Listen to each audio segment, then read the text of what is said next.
Hi everyone, and welcome to a new edition of You Are My Boro with myself, Scott Wilson, and Dom Shaw from the Northern Echo.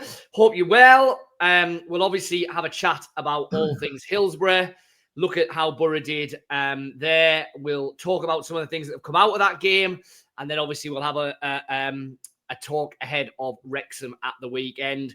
Quick bit of housekeeping before we start. Thanks as ever for watching us.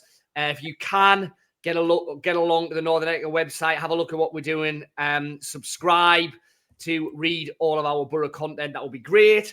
If you're watching this on YouTube, then like, subscribe, leave us a comment, let us know what you think. If you're listening on one of the various podcast platforms, then rate and review. Right, Dom, so you were at Hillsborough last night. We're recording this on kind of Thursday early evening. So I guess let's start with your reflections on the game. I mean, felt like it was going to be a stroll in the park when Morgan Whittaker gets his second goal in 2 games. Didn't quite turn out like that, but I think we'd say Boro were deserved winners.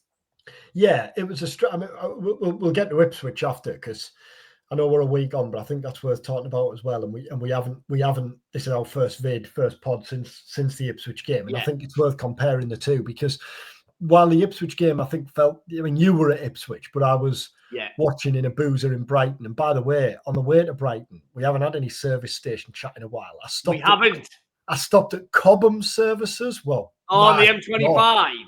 It's more a complex than a service. Yes, it is a complex. Yeah.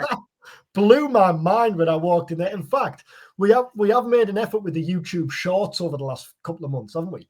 Yes. I was half tempted to do a TikTok style welcome to Cobham services.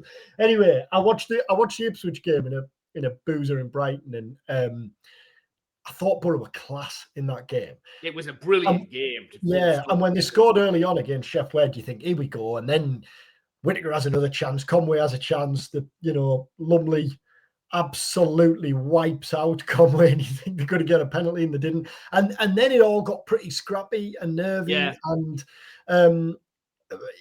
it was a whole lot more nerve-wracking than it should have been, really. But I know, and I don't want to go through the full season comparing this season with last. But I just think it's hard not to with that game, isn't it? Because Boro led 1-0 against crisis hit Sheffield Wednesday in April, and it was all set up for Boro to kick on, and they made a mess of it and lost. And for all that last night was unconvincing and not particularly comfortable, you come away thinking, well, they've won. And Ipswich on Friday night, when Ipswich scored, like ordinarily you'd have feared the worst, and yet I kind of sat there thinking, no, I fancy Boro to see this out here. And I don't think I don't think you can praise them enough, and Edwards enough, and the players enough for the resilience, really, and the steel they've showed in the early stages of the season. 6 points could very easily have been 2 in the last. Definitely, last week, definitely. So, in terms of winners from Hillsborough, you made Alan Brown your man of the match, and Brown played really well as well against Ipswich. So, we'll get on to Wrexham and what the team might be and all of that. But Rob Edwards has clearly got decisions in a number of different areas. It would have been unthinkable, really, even just a few weeks ago, to say, how's Aidan Morris going to get back into this Boro team? But how's Aidan Morris going to get back into this Boro team? Well, when Morris was saying, a couple of months ago, that he felt that him and Hayden Hackney were the best midfield partnership in the Championship, I don't think you could disagree with him. And yet now, like you say, I'm sat thinking, well, how do you get Aidan Morris back in the team? You can't drop Alan Brown after. I thought he was brilliant on Friday night against Ipswich. Absolutely class. Hayden Hackney aside, I mean, Hackney was immense, wasn't he? Yeah. I thought them two were the best players on the pitch. And again, last night, just really, really good. Like the steel there, the experience, the calm head, but also he pops up in the box. I mean, only an amazing Joe Lumley save, the best of the bunch from Lumley, denied him a goal when he kind of peeled round the back post and drilled it in. But it just a real complete midfield performance. And them 3, that is a quality 3.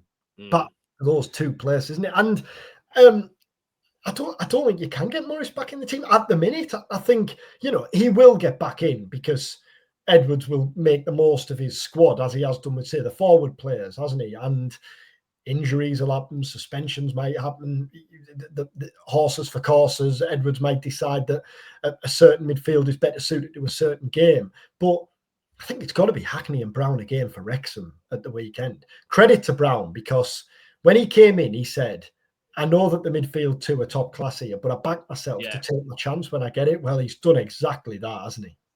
It will be an interesting one. Yeah, I mean, I'm like you. I don't see how you can take out a player who's come in and done everything you can ask of him. But I find it hard to think that Rob Edwards will want to go a real run of games with no Aidan Morris in the side. That's going to be an interesting one. Let's talk Morgan Whittaker, who obviously has been a key player over the two games. Finally, at the 26th, I think it was, time of asking, got his first Boro goal on Friday night against Ipswich. Took it really well.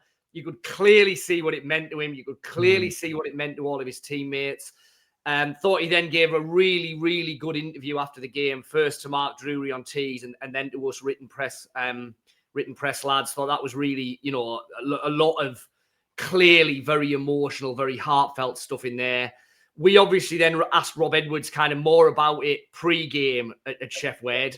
And again, thought Rob Edwards spoke really, really well on it in terms of, just what kind of, how hard Whittaker's been working to come through, what's been a really rough spell for him, to go all those months without a goal.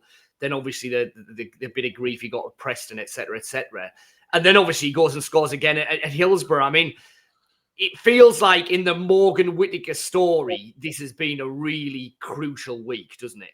Yeah, and I thought there was two noticeable moments really in the game at Hillsborough. In the 4 or 5 minutes after he scored, you could see the confidence. Yeah. Just the passes that he was playing were passes that he probably wouldn't have tried a fortnight ago. He was playing with a spring in his step. And the other moment was at full time or 5 minutes after full time. Boro's players had gone to celebrate in front of the away end, but Whittaker and Brown were being interviewed by Sky. And by the time they'd finished, the rest of Boro's players and Rob Edwards and all his staff had gone down the tunnel. Yeah. But Whittaker was then nudged in the direction of the away end and went with Brown, and they were singing his name, and he kind of orchestrated some roars from those. And some had gone because obviously this is probably 5, 6, 7, almost 10 minutes after full time, but thousands had stayed. And like for him, again, that moment must have been great because he has talked openly, and I think you've got to give him credit really for being so open and honest with how difficult and challenging he's found things. Yeah. And he said in that interview, didn't he, that you alluded to there after Ipswich, just how good Edwards has been with him. Yeah. And I think it's probably our first public glimpse of Edwards' man management skills, isn't it, since he took charge of Boro in the summer?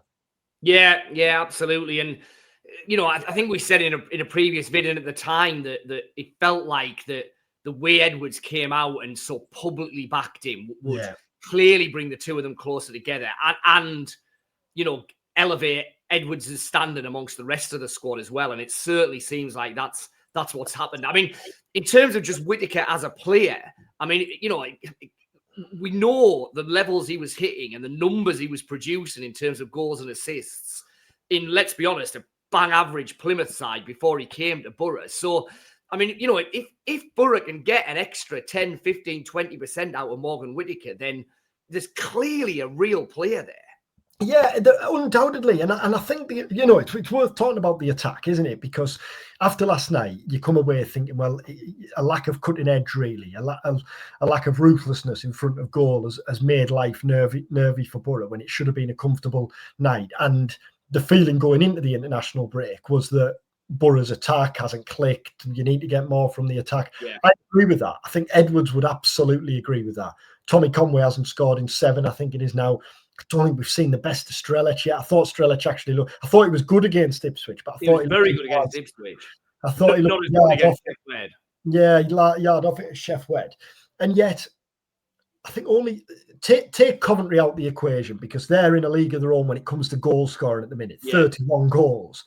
Other than that, only 3 teams have scored more than Boro this season. Yeah. Boro, but Rob Edwards wants more from his attack. There's no doubt about that. I think Edwards should be getting more from his attack on the whole, or should get more from the attack as the season goes on. I think that balance that we talked about is still absolutely worth taking into account now. But I think Edwards will want more from his attack as the season goes on. But Boro's still scoring. It's not like Boro's really, it's not like Boro are firing blanks week in, week out. Boro's still scoring goals, and they're rock solid at the back. Another good clean sheet last night. That's the other big winner, I think. We've mentioned Whittaker there and Brown. Saul Brynn, I think, is the big winner, isn't he, from the last 2 games as well? That penalty save. Yeah. What a moment. At a crucial stage of the game, but also, a really, really good save. And like you say, just, cements the fact that he's had a really, really good start to the season. And he's clearly now Boro's, undisputed number 1 to the extent that I think there's every chance if Boro can get any kind of an offer in for Seny Dieng in January that he leaves, because clearly Dieng is, number 3 now, way down the pecking order. But, if there were any worries about Brynn and his ability to, be the proper number 1 and see the season out, if you like, well, they've completely disappeared now. He was superb against Ipswich in particular. Yeah, I think Brynn's is a really good story because he served his time, hasn't he? He's been out on several loan moves, and he did Queen of the South, didn't he? Then he did Swindon, then he did Leyton Orient. I'm pretty sure the order, wasn't it? Because he did League 2 and League 1. And I remember doing an interview with him last summer, I think it was, after Leyton Orient, and saying then, do you feel ready? Do you feel ready to be part of it? And he said, well, yeah, I absolutely do. But if Boro think another loan move is best for me, then I completely trust their judgment. He's always had complete faith in that Boro are doing right by him, and the path has worked, hasn't it? With every loan move, he went up a level. With every loan move, he impressed.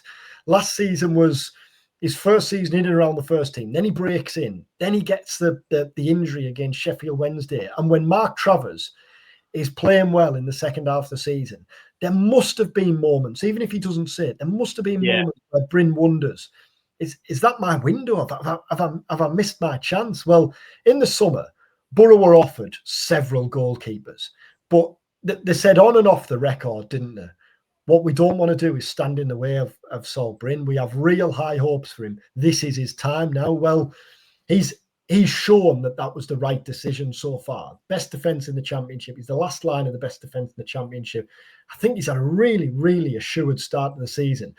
And the other thing I think is you judge keepers, don't you, really, on how they respond to setbacks, to errors. I don't know whether we'd say the Portsmouth goal was an error on Brynn's part, but he'll have been disappointed with it. Well, I think he's shown his character and class, really, with how he's responded to that. He saves the penalty against Ipswich, class save, and then makes 2 big saves in the first 5-10 minutes of the second half last night. I've enjoyed watching him. I think it's a real success story, and credit to everyone involved, really, for the handling of Brynn and the situation over the last few years. And then obviously in front of him, there's always interest. Is it going to be a 5? Is it going to be a 4? I think Rob Edwards sometimes has a chuckle when one of us asks him about it in the press conference, because I think he's always been of the view, look, I'm not wedded to one. I'm more than happy to change. I think I've got the players to do that. Well, I think what the last 2 games have shown as well is that however he sets that defence up, he's got the players there to do the job for him. They're happy in a 5. We saw that at the start of the season, but okay, obviously Luke Aylin's dropped out, but those that have been in there have looked more than happy playing as a 4 as well, and Boro haven't lost anything defensively as a result of the change.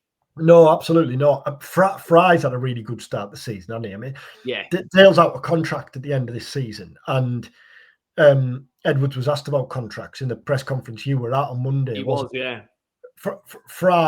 Fry is playing his way to a new deal, undoubtedly, isn't he? He's going to get a new deal. I can't see why that does.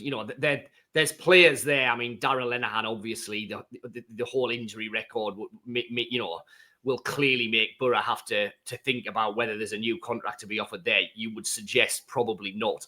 Dale Fry's going to get a new deal, isn't he? I mean, I don't think there's any doubt or fears about that. And you know, there have been various times in the past where you would have looked at it and thought, well, you know, maybe he won't sign it. Maybe there's a Premier League move down the line. It feels like that ship's maybe sailed to a degree just because of the age he is now. Is that fair, do you think? I think he's playing the best football he's played. I think now, when he's been available and fit at the start of this season, he's playing the best football he's played. The difference is now he is, how old, 27, 28? Whereas 28. when it was in the past, when he was being linked with Burnley's the one, I remember. Burnley, yeah. And he would have been, what, about 23, 24 then? That's a very different move, isn't it? That's it, yeah. And that was when Woody was manager, isn't it, I think? Yeah. Looking back, I think when Jonathan Woodgate was manager. But what a great story. I mean, this is Fry's 10th season, isn't it? Yeah, 25, 20, 10th season as testimonial time. Exactly. As a Boro, what a success. You know, I mentioned Brynn there in a success story. Well, Dale Fry, an academy player in his 10th season, have been a regular first team player. Again, I think you kind of take for granted, really, or you fall into the trap of maybe taken for granted just because we've had that many academy success stories over the years at Boro. But I think he's playing as well as he's played for a fair few years now. Dale Fry, he's wearing the armband. There's a real maturity there, isn't there? And I'd expect him to get a new deal. Hackney's an interesting one, isn't he? Because he's approaching the last 18 months of his deal. You asked Edwards about that, didn't you? Yes, that's right. 2027, summer of 2027, he's up. So he's heading into the last 18 months. And I mean, Rob Edwards, listen, he spoke very, very effusively about Hackney and his impact and how great he's been and everything. What he didn't really do was give a definitive, where are we at with contract talks with Hayden Hackney, which makes you think, well, there's probably nothing massively imminent. And, you know, January's coming up. There'll be talk. Wouldn't surprise you if there was more interest in him, given how well he's played in this first half of the season. And, you know, there's a number of bottom half of the Premier League clubs who you would imagine will be looking to improve things in January. And Hayden Hackney might be well and truly in their sights and on their radar. So, I think Hackney's going to be an interesting one. It's a bit watch this space for the next couple of months. I mean, clearly Boro will be doing all they can to hold on to him. There's no desire to lose Hayden Hackney. You know, they were massively strong, weren't they, on we are going to keep Hayden Hackney after the Ipswich thing fell through in the summer. But, you know, we're at a point now where Hackney is playing Premier League level football. Let's not beat around the bush. So what happens if a Premier League club comes in for him in January? We'll have to see that, I guess. Before we get on to Wrexham then, just one thing I think worth mentioning. Craig Liddell did an interview with the club this week. Yes. And it was on the back of, not directly linked or alluding to, but on the back of the Palmer twins announcing last week that they'd left. That we touched on it and, well, we discussed it at length really in last week's pod vid. The Palmer twins, Bailey and Anton, confirming that they'd left Boro and then confirming on social media a couple of days later that they'd gone to Bristol City. Liddell did an interview with the club and I thought he was really good. He was talking about the challenges facing a club like Boro since Brexit. And Premier League clubs now are looking further down the ladder at young talent who they can sign before, obviously, they're old enough to sign professional deals. And Liddell couldn't have been any clearer. We won't lose any sleep over players who decide to move on. We back ourselves. We think we're doing all we can to give players the opportunities. And the other message that was clear is, if you were making your decision based on the opportunities that are on offer, then you wouldn't be looking to leave Boro. You didn't have to read between the lines, did you? He was strong. I thought he was strong, but really, really good. Yeah, I mean, measured, but strong. And I mean, that was the message. You know, listen, there's clearly, we know that there's unhappiness at Boro about the fact that the Palmer twins have gone, that they've lost them, that you know, Boro thought that, Boro had supported them for the best part of a decade, felt that they made a really good case about why staying was the right thing to do. That didn't happen. So there's disappointment there. There's going to be a tribunal, it sounds like, in terms of sorting out the logistics of that. We may hear stuff on the record off the back of that. We'll have to wait and see. But there was clearly frustration there. And that fed into what Craig Liddell was saying. And I think you're right. You know, his message was very much, if you're not putting your football career first, then we're better off without you. And like you say, off the back of, a couple of, three really high profile departures from the academy ranks in the not too distant past, then I think, it's pretty obvious that the frustration at Boro is, look, we think we've got a really good offer here. We think that we look after these kids. We give them a chance. Look at our first team. Look at Saul Brynn. Look at Dale Fry. Look at Hayden Hackney. If you don't want that, if you want to go and chase a few extra quid before you've even made it at this stage of your career, I think you're speaking to players. I think you're speaking to agents. I think you're speaking to families. Then, we don't want you at our football club. And I thought it was pretty strong stuff. Wrexham on Saturday then. Welcome to Wrexham. Yeah, it feels like the 15th Wrexham. They've had a really mixed start to the season. I don't think anybody really knew what to expect from them. There was always the awareness that the chance of going through another division was slim after their run of successive promotions.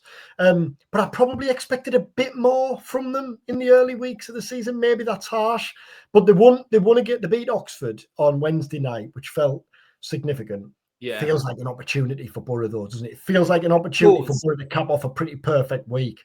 I mean, Wrexham and Birmingham were the two clubs at the start of the season in the Championship that you thought, well, they could be absolutely anything. They could be anything. Both of them, I think you're right, have been slightly underwhelming, I think it's fair to say.